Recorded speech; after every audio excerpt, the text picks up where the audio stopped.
This is the most mysterious gate in Jerusalem. This is the Golden Gate. It's the East Gate. It's known as the Mercy Gate to Jerusalem. As you can tell, it's been sealed up for a long, long time. For nearly 5 centuries, it remained sealed, untouched, unmoved, and surrounded by whispers of prophecy. But now, it's open. The Eastern Gate of Jerusalem, known to many as the Golden Gate, was not just a wall of stone, it was a divine lock. A gate that, according to the prophet Ezekiel, would remain closed until the return of the Prince.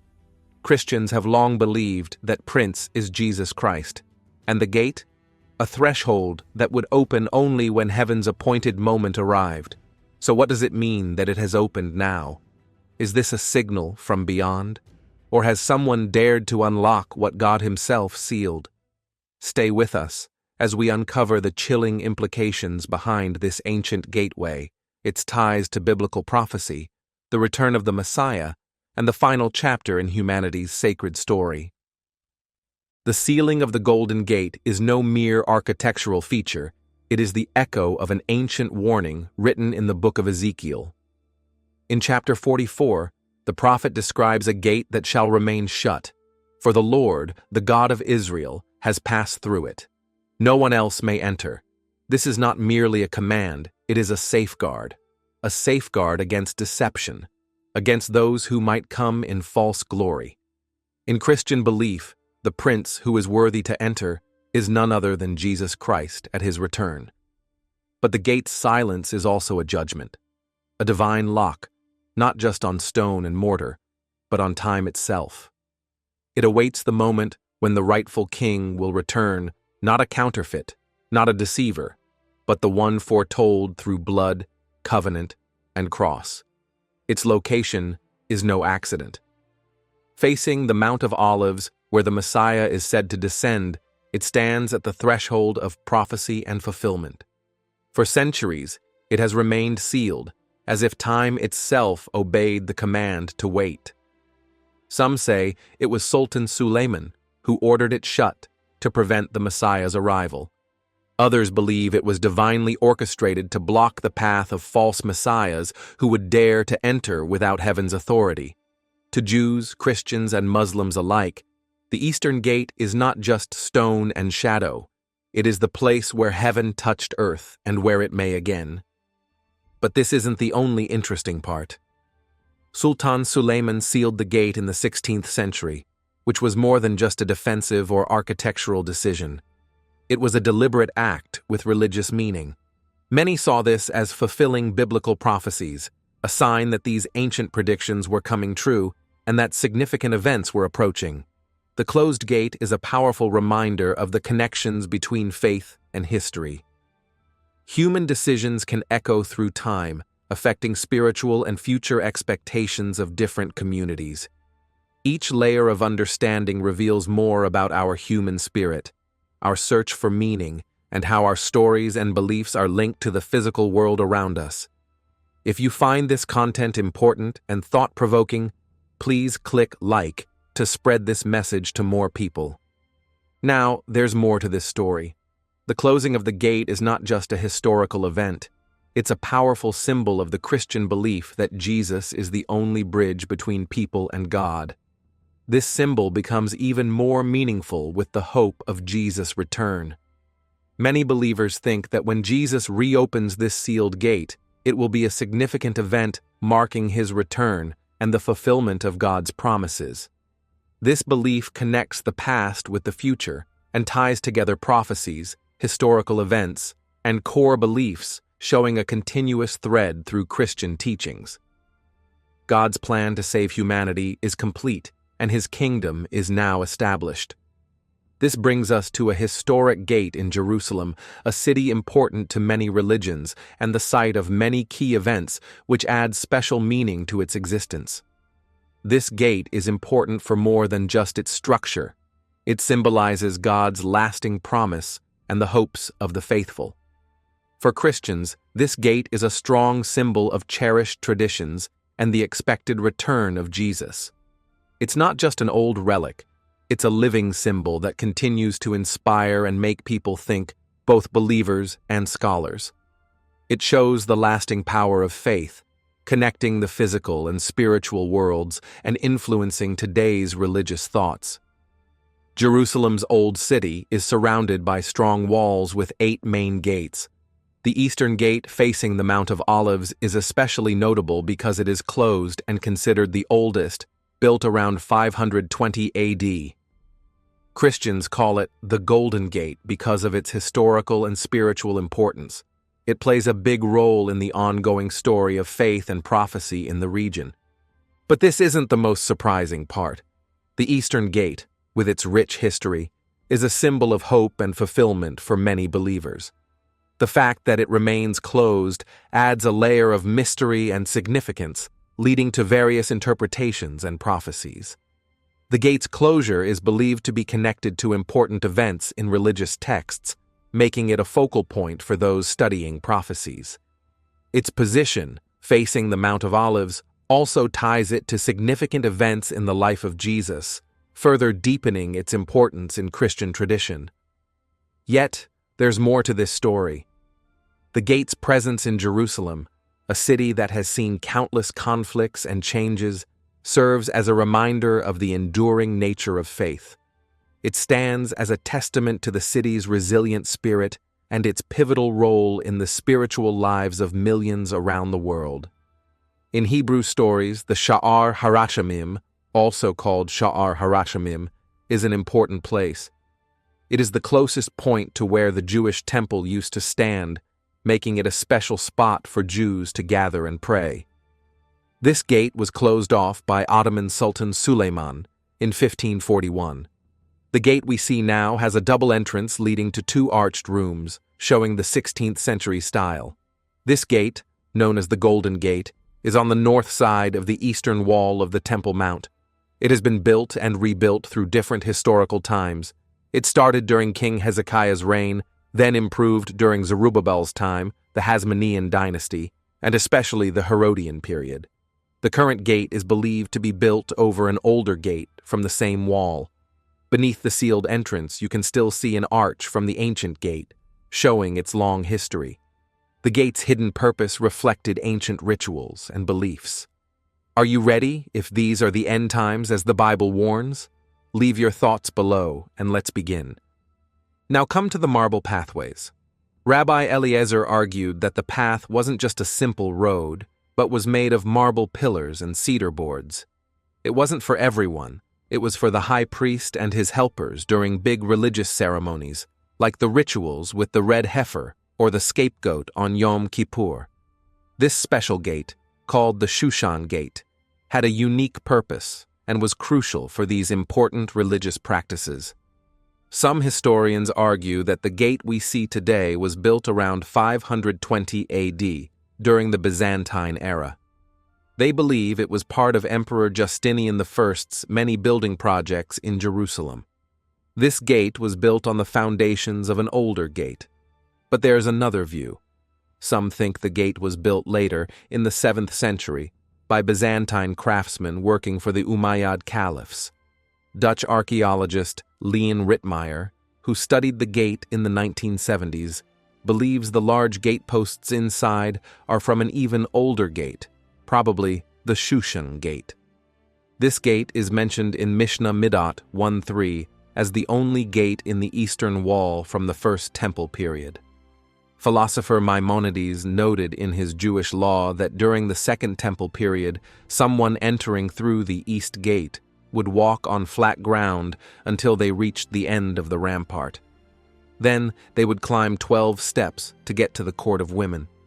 This shows the gate's historical and religious importance in ancient ceremonies and processions. Each step was about half a cubit high and deep. During the Ottoman Empire, a small recess on the west side of the Golden Gate became a center for making bricks. These bricks were crucial for repairing and maintaining the buildings in the Haram Esh Sharif, also known as the Temple Mount.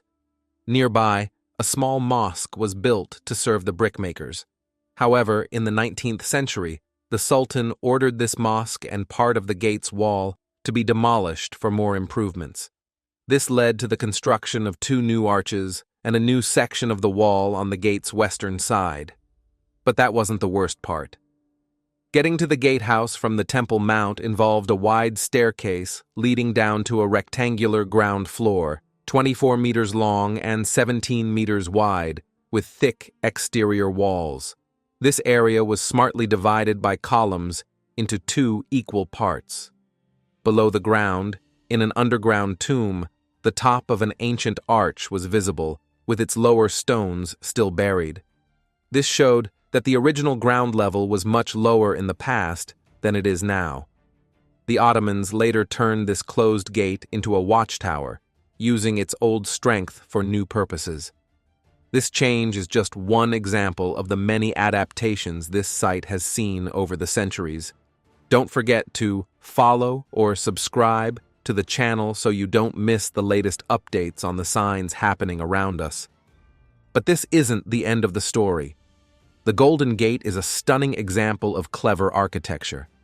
Unlike the other gates, which blend seamlessly with the surrounding walls, the eastern side of the Golden Gate sticks out 2 meters, making it stand out. This gate has 2 beautifully decorated sides, showing off the skills of its builders. The structure has 2 main passages, which you can clearly see in its design. On the ground floor, a vaulted hall is divided by 4 strong columns into 2 aisles. These aisles lead visitors to the Door of Mercy, called Bab al-Rahmah, and the Door of Repentance, known as Bab al-Tawbah. Upstairs, there's a room with 2 grand roof domes and 3 pairs of smaller domes over the paths below. Historically, the eastern side had 2 large doorways, each with a semicircular arch and a decorative band divided by a strong column. These doorways, each 3.90 meters wide, were sealed during the Ottoman period, giving the gate a solemn look. The design of the Golden Gate looks very similar to other buildings in the Levant region, showing a mix of cultural influences. Here's more important. The main hall, which you enter through the gate's openings, leads to a rectangular domed area that is 20.37 meters long and 10.50 meters wide. Originally, this space had 6 shallow elliptical domes, but they were later changed to 2 larger domes. These domes are supported by arches that rise from 2 pilasters at the entrances and 2 central columns, creating a beautiful rhythm that guides visitors through this historic and spiritual space. The combination of these design elements, the rich history, and the blend of cultural influences make the Golden Gate a truly unique and fascinating part of the Al-Aqsa area. It's not just a gate, it's a passage through time and culture, showcasing the incredible craftsmanship and architectural genius of its creators. The Golden Gate's design features a unique point where the facade extends 2 meters from the wall. This unusual feature makes us wonder about the gate's purpose and historical importance. The Golden Gate has a long and interesting history. It has been opened and closed many times over the centuries. Muslims first sealed it in 810.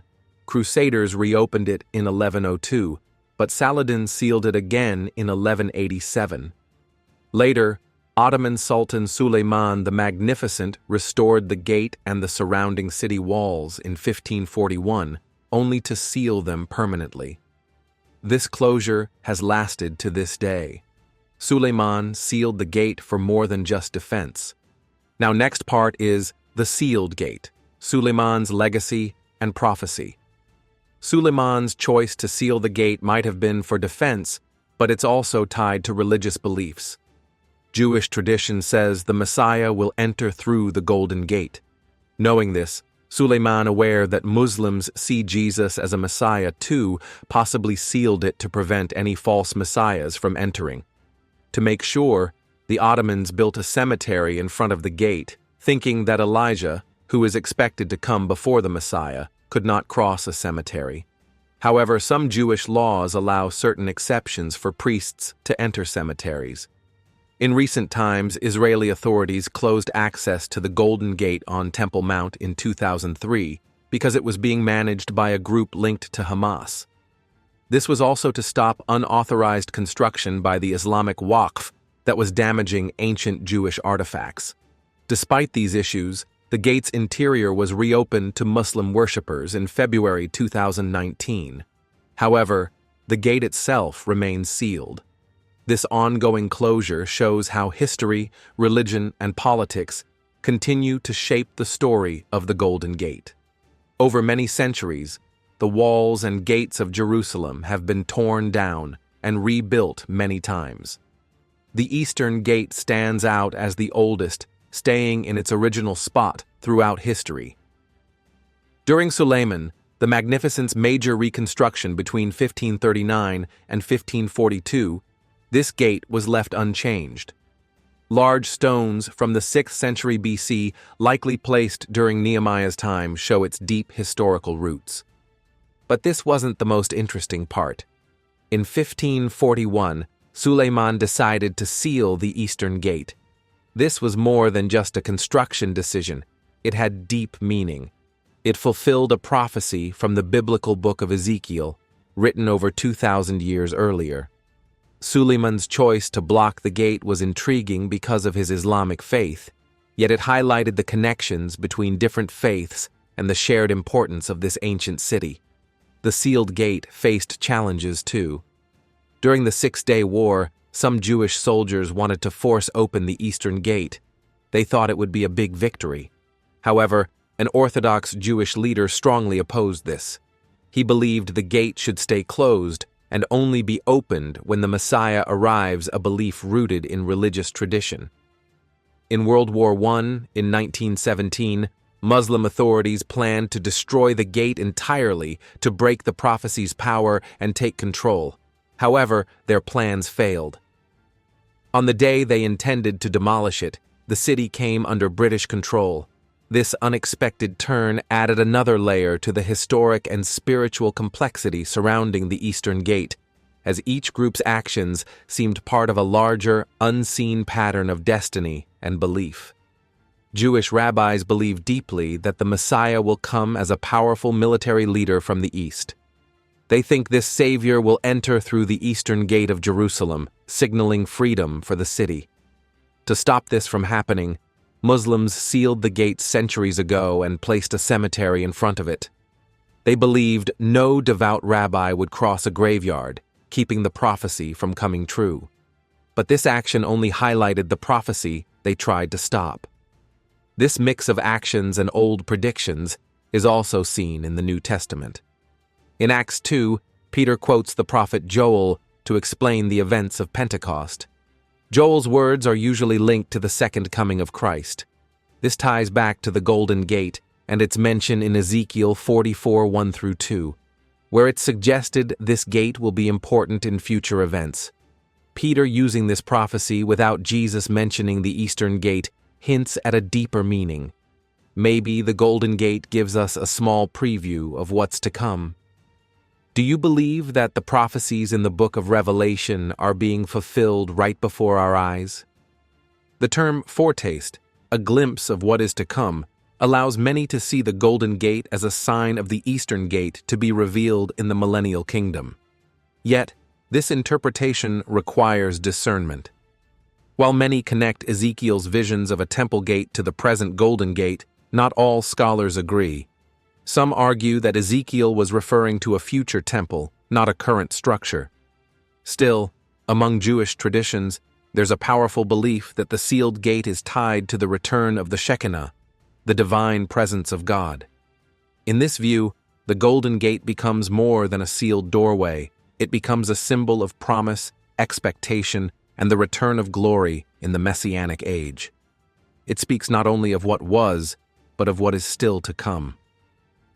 This symbolism was sealed literally nearly 500 years ago, when Sultan Suleiman the Magnificent ordered 16 feet of stone and mortar to close the Eastern Gate of Jerusalem.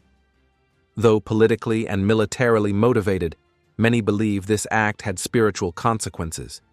Suleiman, likely aware of Jewish and Christian prophecies regarding the Messiah's return through this gate, may have aimed to prevent any attempt, real or false, to fulfill those expectations. This is not just folklore. The book of Ezekiel speaks of this gate repeatedly. In chapter 10, the glory of the Lord departs the temple, passing eastward through the gate toward the Mount of Olives. In chapter 11, the glory returns again from the east. The direction matters, the location matters, and the gate matters. In Ezekiel 43, 1 through 5, the prophet describes the return of God's glory through the very same eastern gate. But then comes a warning. Ezekiel 44, 1 through 2 declares the gate must remain shut, because the Lord, the God of Israel, has entered through it. It will remain sealed, a sacred threshold reserved for the divine. Yet Ezekiel doesn't end the story there. In chapter 46:12, he mentions a prince who may enter through this gate, not through it as a common man, but to offer sacrifices. Many Christians believe this prince is Jesus, and that his triumphant entry into Jerusalem described in Matthew 21 mirrored the prophetic return of the Lord through the eastern gate.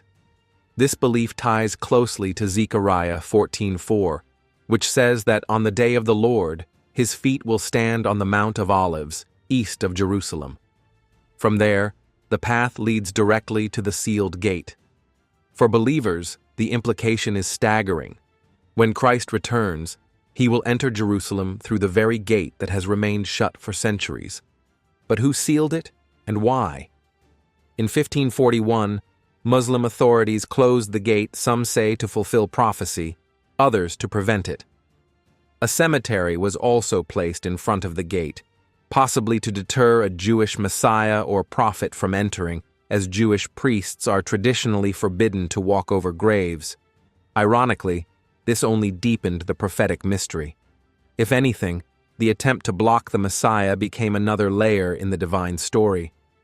The Golden Gate, known in Arabic as Bab al-Rahmah, the Gate of Mercy, holds importance across all three Abrahamic faiths. During Islamic rule, scholars like Ibn Kathir linked the eastern wall of the Al-Aqsa compound to apocalyptic traditions. Though not directly equated with Quranic references, the symbolism surrounding the gate took hold, possibly influencing the tradition of burying the dead outside its walls. The gate's Arabic name also hints at its spiritual role, a portal of mercy, perhaps even of final judgment.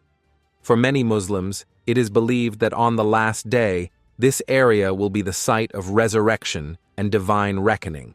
Thus, it is more than architecture, it is destiny written in stone. From a Jewish perspective, the gate is believed to be the place where the divine presence once entered, and where it will enter again when the Messiah comes. Medieval Jews often gathered at the gate to pray, seeing it as the closest point to the ancient Temple Mount. Its Hebrew name, Sha'ar Harachamim, echoes the Arabic, the Gate of Mercy. It is a place of tears, of yearning, and of hope. Christianity, too, finds sacred meaning here. Apocryphal writings describe the Golden Gate as the location where Mary's parents, Joachim and Anne, met in joy after learning of the miraculous conception. This moment inspired centuries of Christian art and reflection. Some scholars also believe this gate may be the beautiful gate, mentioned in Acts 3, where Peter healed a lame beggar, a debate that reveals how layered this structure has become. But the most defining moment in Christian tradition comes on Palm Sunday. According to the Synoptic Gospels, Jesus entered Jerusalem riding on a donkey, fulfilling Zechariah's prophecy. The path he took led him down from the Mount of Olives, and many believe through the Eastern Gate. This journey, seen as his first coming, foreshadows the return through that same sealed passage. And it is sealed still. The gate's closure has transformed it into a symbol of spiritual expectancy. Not just a relic, not just a wall, but a divine pause in history. It is a lock that only one key can turn, and believers still wait for the hand that will. Even outside faith traditions, the Golden Gate continues to inspire. In medieval art, the tradition of a groom carrying his bride over the threshold may have been symbolically tied to the image of the church, the bride of Christ, awaiting the return of the bridegroom through this eastern doorway. In Italian iconography, the Materza depictions of Mary, Anne, and Jesus became visual reminders of generational purity and divine promise. This imagery had a profound impact on Pope John Paul II. His work, Theology of the Body, and later Crossing the Threshold of Hope, explored the depth of Christian identity, the body as temple, and the sacred meaning of history. For him, the Golden Gate was not only a gate of Jerusalem, but a metaphor for Christ's return and the Church's preparation. The symbolism of the east direction of the dawn runs deep through Christian eschatology. Churches are often built facing east. Prayers are offered toward the rising sun, symbolic of the resurrection. And ancient cities were designed with eastern gates as signs of expectancy. The Golden Gate fits this pattern perfectly, anchoring centuries of hope in stone and direction. But this isn't just architecture. The layout itself reflects a spiritual worldview, one in which every doorway faces eternity, and every threshold reminds the soul to stay awake. This is why the Golden Gate remains relevant. It bridges not only walls and hills, but past and future, ritual and prophecy. It connects Jews praying for the return of the Shekinah, Christians awaiting the return of the Messiah, Muslims honoring the site of the Last Judgment. In one place, the hopes of many converge. Across centuries, it has seen conquerors rise and fall. It has heard the prayers of generations. It has been sealed in stone and sealed in time. And still, it waits. The Eastern Gate of Jerusalem has become more than a monument. It is the great pause in prophecy, a locked door awaiting the return of the only one worthy to open it. Is it a warning, a promise, or a sign that the ancient story is about to continue? The Eastern Gate remains closed, but not forgotten. In its silence, it speaks. And perhaps it is speaking to us now. If this ancient gate truly marks the place where prophecy will unfold, if the Prince of Peace is to return through it, then we are living not just in history, but in the shadow of eternity. Now is the time to reflect, to pray not only for understanding, but for readiness, for faith in a world that often forgets, for peace in a world aching for redemption. So let us pray, Lord, awaken our hearts. Open the gates of our spirit the way you alone can open the gates of heaven. Let us be watchful, faithful, and found ready when you return. Let this sealed gate remind us of your promise and your mercy. Amen. If this message stirred something in your soul, we invite you to share it. Send this video to someone you care about, a friend, a family member, someone who needs hope today. Because the truth isn't just meant to be heard, it's meant to be shared. And if you have a story, a prayer, or a thought about the Eastern Gate, the Messiah, or what this means to you, leave it in the comments below. This community was built to seek, to wonder, and to believe together.